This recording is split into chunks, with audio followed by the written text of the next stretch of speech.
Assalamualaikum warahmatullahi wabarakatuh. Perkenalkan, nama saya Rizky Oktavia Putri. Saya di sini akan membacakan sebuah cerpen dari Seno Gumira yang berjudul Budak Cinta. Langsung saja, saya akan membacakan cerpen tersebut. Budak Cinta. Ia hanya kelihatan matanya. Apakah yang bisa dilihat dari sepasang mata yang setiap kali mengerjap melesatkan pesona dunia? Begitulah pesona melesat dari mata yang dipandang untuk menelan mata yang memandang, yang langsung terpukau dan langsung terpana bagai tersambar kilau cahaya syurga, yang membuat diri dan segala kehendak hilang, lenyap menghambur, menyisakan tubuh tanpa pikiran selain penyerahan dan kerelaan dalam cita-cita untuk diperbudak dalam persembahan jiwa. Sudah, jangan mematung seperti itu, kata istrinya. Mari kita pulang. Namun, dia tidak mengenal lagi kata pulang. Hilang sudah rumah, hilang sudah istri, hilang pula keluarga. Hilang segala celoteh ceria kanak-kanak yang telah mengisi hidupnya seperti empasan ombak mengisi kesunyian semesta. Dia tinggalkan istrinya yang ternganga, yang sempat meraih lengan hanya untuk dia, entahkan. Yang hanya bisa memandang lelaki yang selama ini menjadi suaminya, bapak anaknya, lenyap di antara kerumunan dan menghilang. Siapakah yang akan pernah mengira betapa kebahagiaan begitu rapuh dan keajaiban cinta hanyalah untuk sementara. Dari kejauhan, dia terus-menerus mengikutinya. Ia melangkah tanpa pernah menoleh lagi ke belakang, meskipun melalui segala pantulan dari segala kaca, di pertigaan jalan, di etalase toko, atau spion tukang ojek yang sedang menanti penumpang. Dilihatnya betapa dia mengikutinya sejak dari pasar. Diketahuinya bagaimana dia telah melangkah terus-menerus sepanjang trotoar untuk mengikutinya dari kejauhan. Kalau ia berbelok masuk gang, dia akan mengikutinya masuk gang. Kalau ia masuk ke dalam bus kota, dia akan mengikutinya dengan mikrolet yang sejurusan. Kalau ia naik taksi, dia akan membuntutinya dengan ojek atau taksi lain. Kalau ia naik kereta listrik, diketahuinya pula betapa dia sudah berada di dalam gerbong yang sama, dan segala mengikutinya sewaktu ia melompat turun dimanapun stasiun yang menjadi tujuannya. Apabila kemudian ia memasuki rumahnya, mencium tangan suaminya, dan menerima si kecil dari tangan pengasuhnya, dari balik jendela yang tirainya selalu tertutup sehingga perlu sedikit disibaknya, sempat terlihat sosok penguntitnya itu berkelebat masuk ke sebuah kedai di ujung jalan. Ia yakin dari dalam kedai, ia terus-menerus menatap, menunggu, berharap, dan bermimpi. Ia berpandangan dengan suaminya, si kecil sudah tidur, pengasuhnya sudah pulang. Dari kedai yang nyaris tutup, sebajang mata menatap rumah yang sudah gelap itu sambil menghirup kopi pelan-pelan.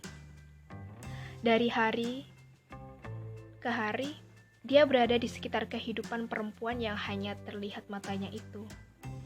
Tidak cukup mengikuti dari belakang, sesekali dia berpura-pura seperti tidak sengaja berpapasan.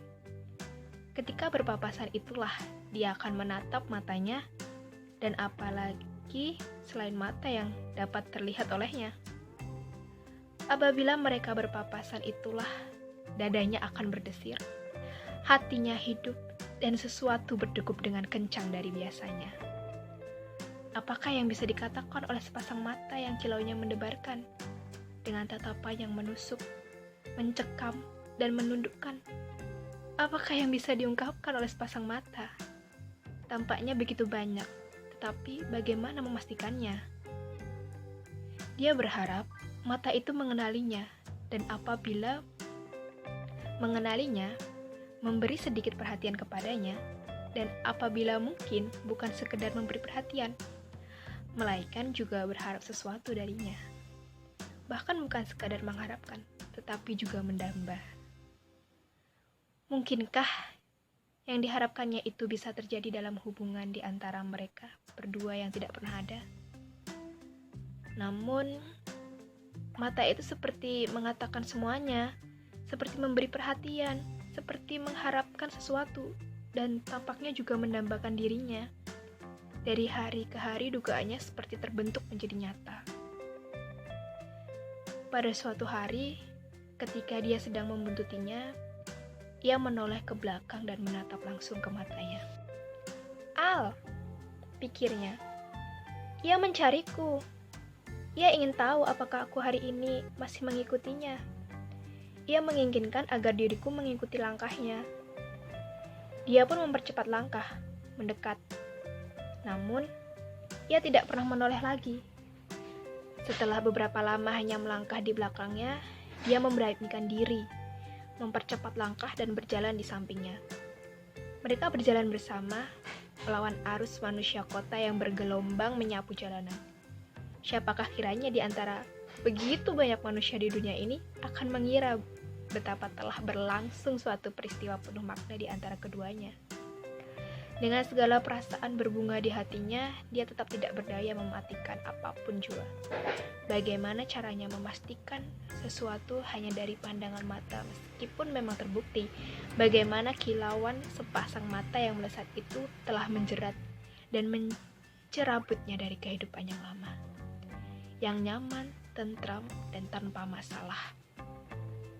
Memasuki sebuah dunia yang meski tanpa kepastian, tetapi menjanjikan kebahagiaan surgawi seperti yang telah dijelmakan pancaran matanya. Gelombang manusia masih terus menyapu mereka. Dia memandang mata mereka dan tampaknya tidak seorang pun yang pandangan matanya berpapasan dengan kilau mata perempuan di sebelahnya. Bagaimana mungkin mereka yang berpapasan dari depan itu bisa melewatkan begitu saja cerlang gemilang mata terindah? Apakah mata orang kota memang sedemikian buta? Seperti ketika mereka mencari sesuatu yang semu dan memang tidak pernah ada. Padahal mereka berada di depannya, berjalan di sampingnya. Dia tidak bisa melihat apapun, sampai hari menjadi gelap dan perempuan itu menghilang. Dia mencari kemana-mana dan tidak menemukannya. Lampu rumah harus dimatikan dulu sebelum ia menyingkap tirai dan melihat dia berada di kedai itu dengan tatapan mata menembus malam langsung ke arahnya. Ia cepat menutup tirai itu, seolah tatapan itu adalah anak panah yang meluncur dan bisa menembus kaca jendela untuk menancap di hatinya. Namun, lantas dibukanya lagi. Dia tidak akan bisa melihatnya. Ia bisa melihatnya. Banyak orang di kedai itu, tetapi dia memunggungi semua orang dan menatap ke arahnya. Ada sedikit perasaan terharu melintas, tetapi hanya melintas saja. Ia sudah terbiasa menyisihkan perasaannya sendiri demi kepentingan lebih besar yang diyakininya. Ia menoleh ke arah suaminya yang sedang membacakan ayat-ayat kitab suci kepada anaknya sebelum tidur. Suaminya mengangkat kepala, memandanginya, dan mengangguk. Langit mendung bergulung-gulung ketika kesekian kalinya dalam sekian bulan dia membuntutinya dari kejauhan. Ia menoleh ke belakang lebih dahulu sebelum menghilang ke sebuah gang. Tatapan mata yang begitu berbinar, sekilas tetapi merasuk sepenuhnya ke dalam jiwa yang beratap dan memuja sekian lama menambahkan balasan. Dia merasakan betapa kakinya begitu ringan ketika berkelebat di antara ribuan orang di jalanan untuk menyusulnya. Dia tidak pernah ingin kehilangan lagi, meskipun selalu bisa kembali ke kedai di depan rumahnya. Hujan tumpah ruah begitu dia sampai ke balik gang. Ia sudah menunggu di sana, bersandar ke tembok, basah kuyup, dan menatap langsung ke matanya. Dia tertegun. Apa yang terbiasa dialaminya sebagai harapan dan dambaan, membuatnya gamang ketika menjadi kenyataan. Bukan hanya menatap, ia mengambil tangannya Menariknya dalam lebat hujan yang membuat semua orang lenyap dari jalanan, lenyap dari gang, hanya menyisakan mereka berdua yang menembus hujan dengan bergandengan tangan. Kederasan hujan membuat air dari langit serasa peluru karet yang pernah mengenainya tanpa sengaja ketika menyaksikan unjuk rasa, tetapi dia tidak dapat mengingatnya. Sebuah pintu terbuka dan mereka masuk ke sebuah ruangan yang gelap. Dia menghirup bau besi tua, tetapi apakah yang mesti dipedulikan ketika dalam kegelapan bajunya yang basah tidak terpasang lagi di tubuhnya? Dan tangan selembut kapas membawa tangannya ke tubuh tak berbaju lainnya. Dalam kegelapan dan kerasnya suara hujan, tak didengarnya lenguh dan desahan, tetapi didapat merasakan segalanya. Dia membawa sebuah ransel di punggungnya. Dalam puncak pengabdian, apakah yang tidak akan dilakukannya? Dia bahkan tidak merasa perlu bertanya apa isi ransel itu. Dia memang tidak ingin memperdulikannya karena perasaan takut kehilangan yang telah menguasainya.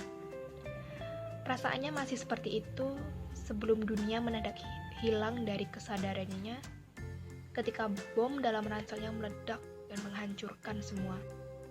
Semuanya, bangunan, semut, dan manusia.